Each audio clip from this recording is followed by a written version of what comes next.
everyone, and welcome to Disc Squared.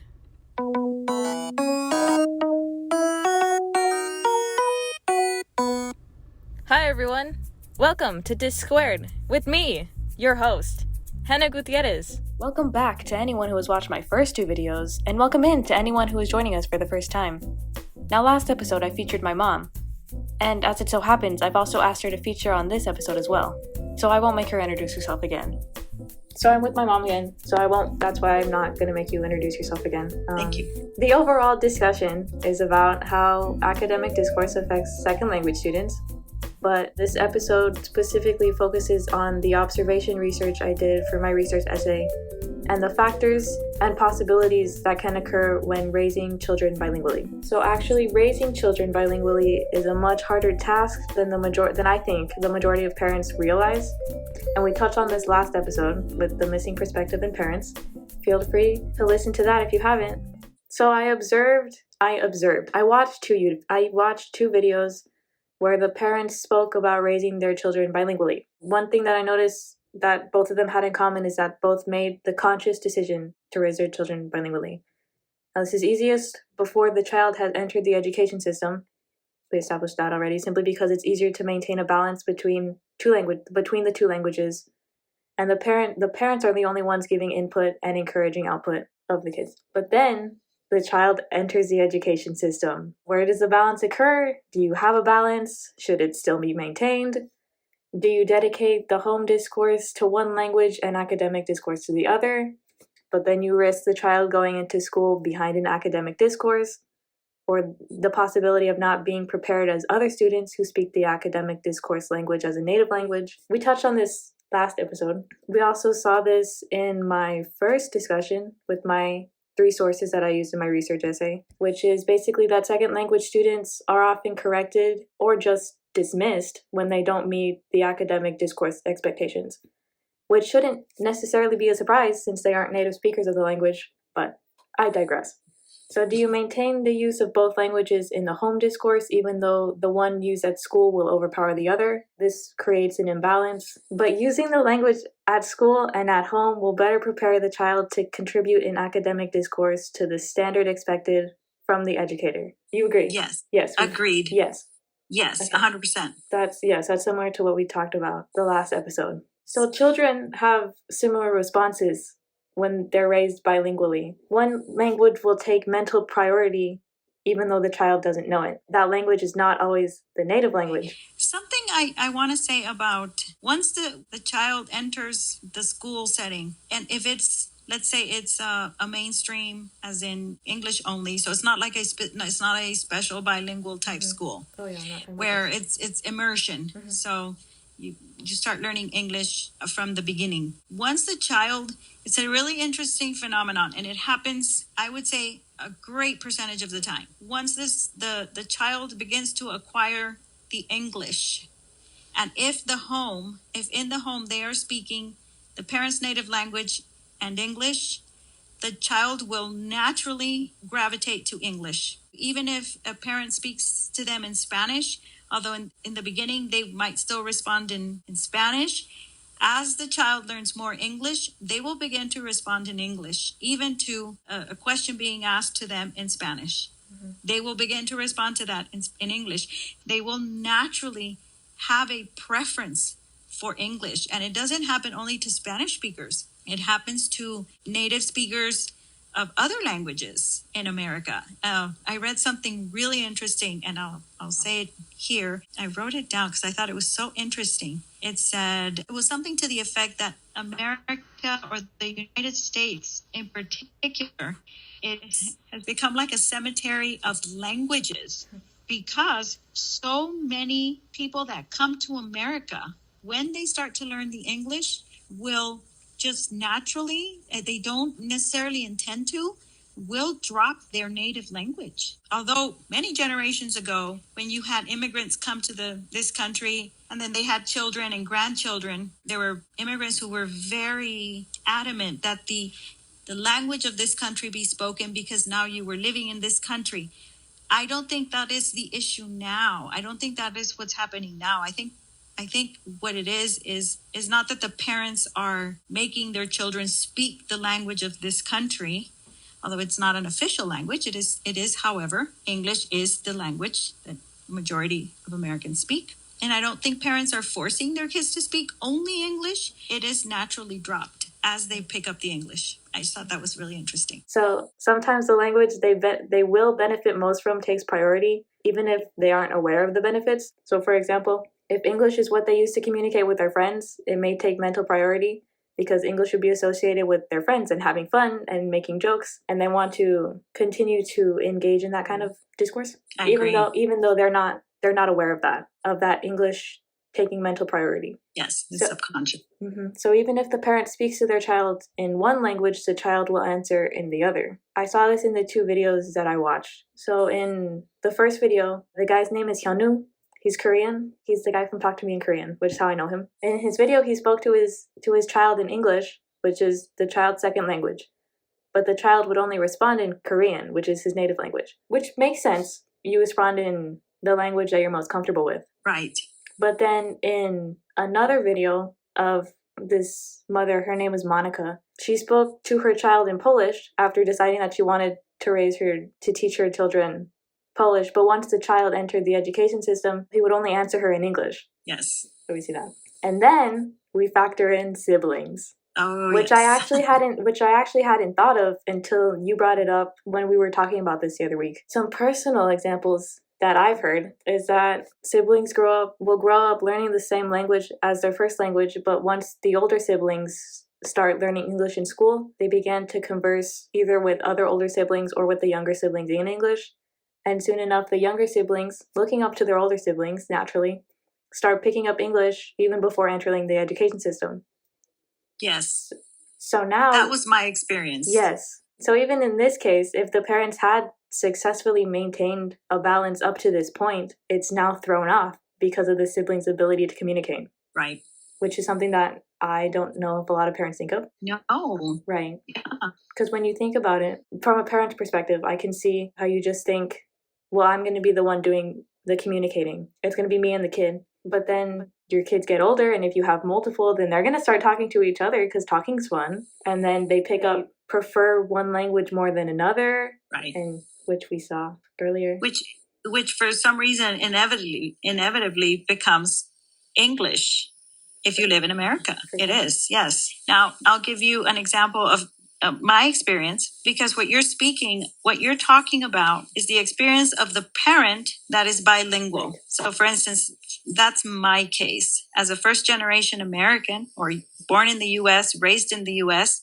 However, I was raised by parents that grew up in Mexico, went through schooling in Mexico, but came to the United States, and 2 of my siblings were born in Mexico, but 2 were born in the US, and then myself as well. Now, in my case, my parents only spoke Spanish. So they didn't choose for us to be bilingual. We were only learning Spanish because it was the only Spanish they learned. When my older siblings began to learn English, my younger sister and I could speak Spanish, but we couldn't speak English. But we were hearing them speak English, and to try to be like them, we would speak pretend English, which weren't real words, but we were trying to speak like them.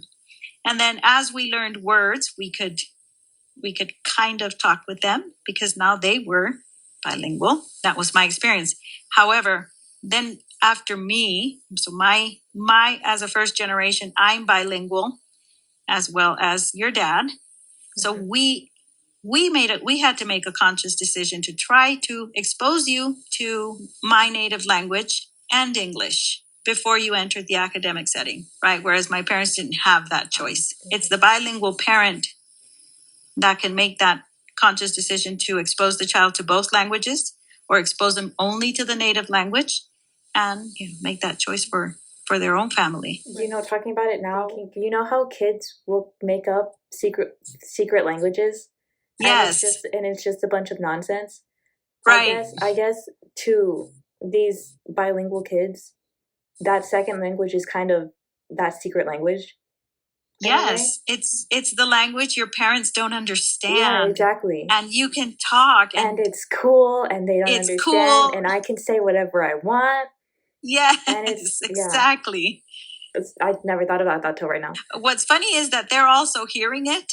Yeah. So they're also picking up, little bits, not a ton, just because English in particular is very hard to learn as an adult. So they're not picking up as much as their children are.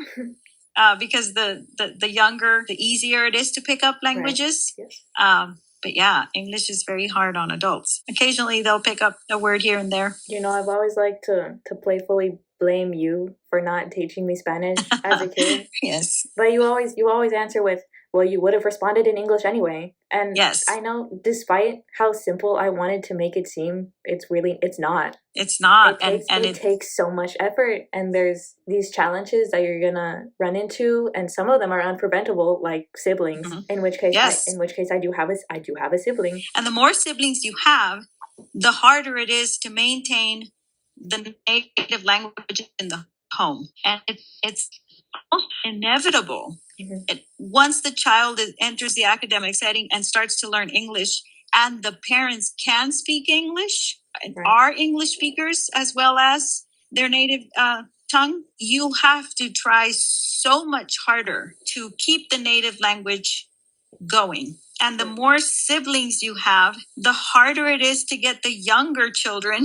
who also, they will start speaking English younger and will again respond to the parents in English when asked in the parents' native language. It's hard, and then as you have more siblings, it becomes harder and harder with the younger ones to continue the education of the native tongue. Yeah. So this is something that's difficult for parents who are willing to give it all of their effort, all of their time.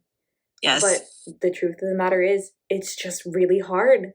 Not impossible per se. No. But nearly there, I might say. Yes. Oh my goodness. It takes a very dedicated person with a lot of effort and a lot of dedication. Let's paint a picture. Imagine a student coming from a language like Spanish with gender and number, or from Korean, which has 4 actively used formality levels, to English, which has none of them. Or from Spanish, where you can spell words phonetically, to English, which, well, we have rules like I before E, except after C, except for when it's not. Exactly. But I thought I was being funny here. Let's just hope you don't have a weird neighbor planning a heist on a glacier. That was what? That was 4 words? 4 words in that sentence that already broke the rule. Oh, wow. Yeah. And don't even get me started on how the word phonetic is not spelled phonetically. Phonetically? But I digress. So second language students literally have 2 languages going on in their head. Now, not to mention that these children most likely aren't aware of the fact that they know 2 languages. If they grew up learning both, they usually just think that there's 2 words to refer to one thing. So in their head, it's all one language. There's no distinction made there. That's interesting. That's not something I'd ever thought about. I remember I listened, I don't know if it was a TED Talk specifically, but the speaker shared that he grew up learning 2 or 3 languages, and he wasn't aware of the fact that they were all different languages until he was much older. How interesting. So when you're a kid, you really don't have that comprehension.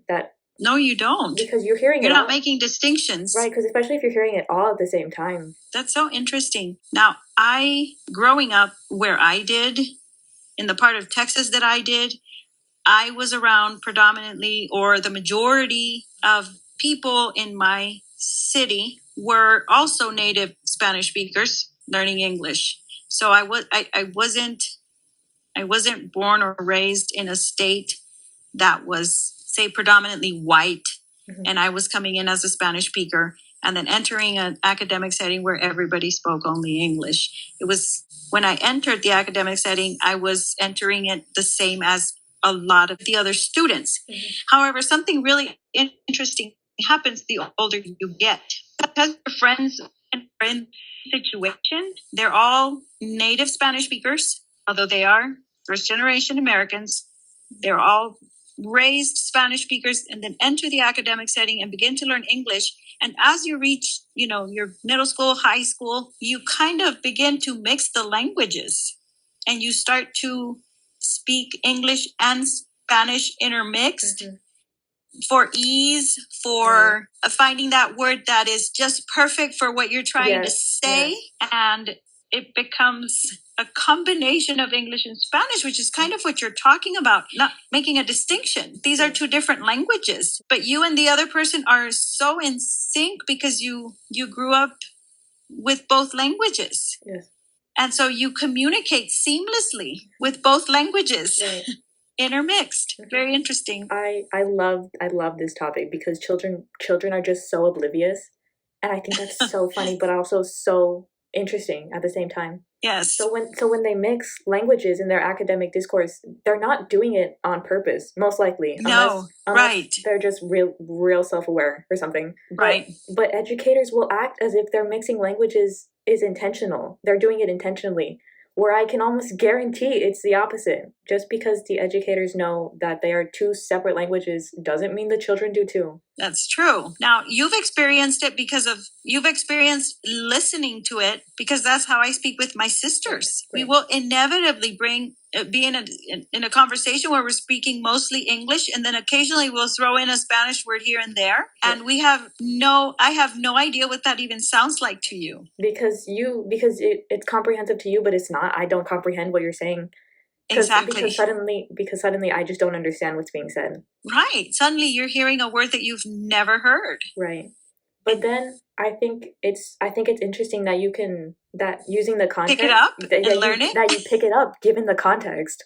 Exactly. Of the English that's being used. Yes, it's a very cool thing. It's very cool how the brain works. So if I haven't emphasized it enough, raising children bilingually is very difficult in reality. Now, persisting in some approaches may risk children going into school unprepared in terms of academic discourse. We talked about this several times before. Now, children, of course, are not only oblivious to this going in behind concept of the academic discourse terms, but also in the fact that they would, in theory, know and actively use two languages, if that makes sense. Basically, children are completely oblivious to everything that's going on. They're oblivious to learning two separate languages, and also that they are potentially going in behind in terms of academic discourse standards. Yes, I think it'll become apparent to them as they enter the higher grades and the upper level. Potentially be a problem or an issue. This is really significant. If I may talk a little bit about this. Before I started teaching at the private school that you attended, I got to experience a lot of bilingual schools as a substitute teacher. And it was very apparent to me that the native Spanish speaker, and which was mostly what I was around, was deficient in English. And that's really important to address, because you're talking about this, the native language speaker could be at a disadvantage later on in their academic life. And I see that, and it's important to address it, because when they do have that disadvantage in comprehension and understanding, the student becomes discouraged. And I believe the statistic is like 30% of students that drop out are not native English speakers, which is very significant. Yeah, I didn't know and that. I think that's something that a parent needs to know, or at least be aware of, that can affect them in the long run. No, that's interesting, because when I was talking with Ivan for my first episode, we mentioned how those Japanese undergrad students would receive these comments that they thought they just weren't helpful to them. Uh-huh. So it was a study that included these Japanese undergrad students, and the study observed how the students were sometimes positioned disadvantageously by their instructors' comments as non-native speakers and writers, denying that the students had any sense of legitimacy in their courses. And these students were often disappointed, confused, or just not helped by the comments on their assignments. That's difficult on the student. Certainly discouraging, and not their fault. Yeah. Exactly. I mentioned this in that first episode too. You can make corrections on their paper all you want, but you can't teach grammar, you can't teach semantics, you can't teach phonology, with a red pen. That's not possible. Right. I agree. Yeah, I think overall it's just very unfair. Well, it's very unfair, and I think it's important to take notice of how that makes that student feel, because you certainly don't want them to be discouraged and feel like they can't do anything right. They're trying to learn. They're trying to. Maybe the teacher could, or the professor could be more aware and give more constructive criticism, rather than just correcting. That's exactly one of the points I make, is that educators should be more aware of this, how they're grading, how they're treating. Treating to an extent, because if you're questioning and dismissing these students' legitimacy in all their courses, then this doesn't have to do with just grading anymore. Right. And this affects, again, the minority communities. Right. Oh, exactly. Yes. Typically, I would tease the next episode here, but this is my last episode. Hooray! So thank you, everyone, so much for listening. This whole podcast project was actually very out of my comfort zone, but I had a lot of fun doing it, especially this episode. This was so fun to talk about. I love this. Excellent. I love this stuff. You would know. You're it's my very mom. interesting. Yes, yeah, you would know. I talk to you about it all the time. I find it very interesting as well. Thank you for listening. Bye. Thank you. Yay. Bye.